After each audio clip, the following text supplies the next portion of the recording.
திருச்சிற்றம்பலம். அனைவருக்கும் வணக்கம். நமக்கு பஞ்ச சபைகள், சைவர்களுக்கு பஞ்ச சபை என்று சொல்லக்கூடிய திருக்கோவில்கள்லாம் இருக்குது இல்லையா? அதில் சித்திர சபை என்று சொல்லக்கூடிய திருக்குற்றாலத்திலே அந்த கோவில் சிவன் கோவிலாக மாறி இருக்கிறது என்று புராணம் சொல்லுகிறது. எப்படி என்றால், குருமுனி என்று சொல்லக்கூடிய அகத்தியரானவர் பொதிகைமலை என்று சொல்லக்கூடிய குற்றாலத்திற்கு செல்லுகிறார். அங்கே வைணவ கோயிலாக இருந்த அந்த குற்றாலநாதர் கோவிலுக்கு உள்ளே செல்லுகிற போது இவர் சைவர் என்று உள்ளே அனுமதிக்கப்படவில்லை.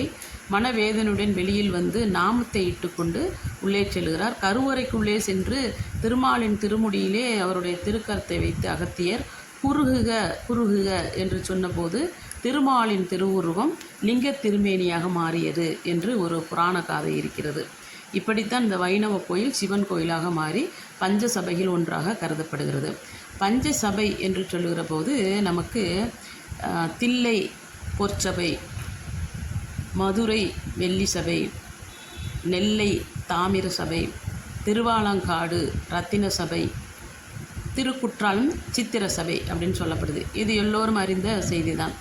ஆனால் அந்தந்த உலோகத்திலான செய்யப்பட்ட திருமேனிகளாக நடராஜர் திருமேனி இருப்பதனால் அதற்கு இந்த பெயர், அந்த உலோகத்தின் பெயரை கொண்டே அந்த திருத்தலத்திற்கு சபையின் பெயர் குறிக்கப்படுகிறது.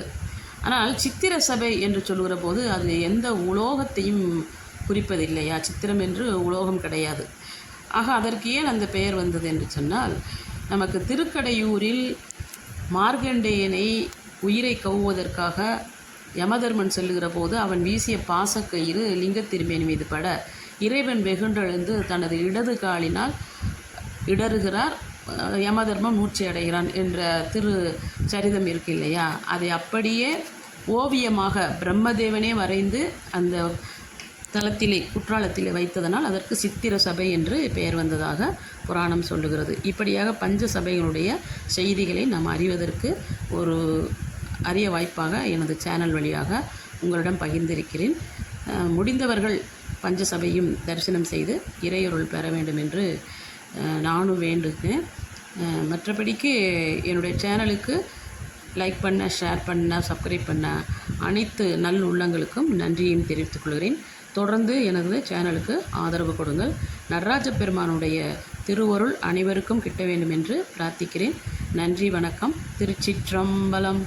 ஓம் நமச்சிவாய, ஓம் நமச்சிவாய, ஓம் நமச்சிவாய, ஓம் நமச்சிவாய, ஓம் நமச்சிவாய. திருச்சிற்றம்பலம்.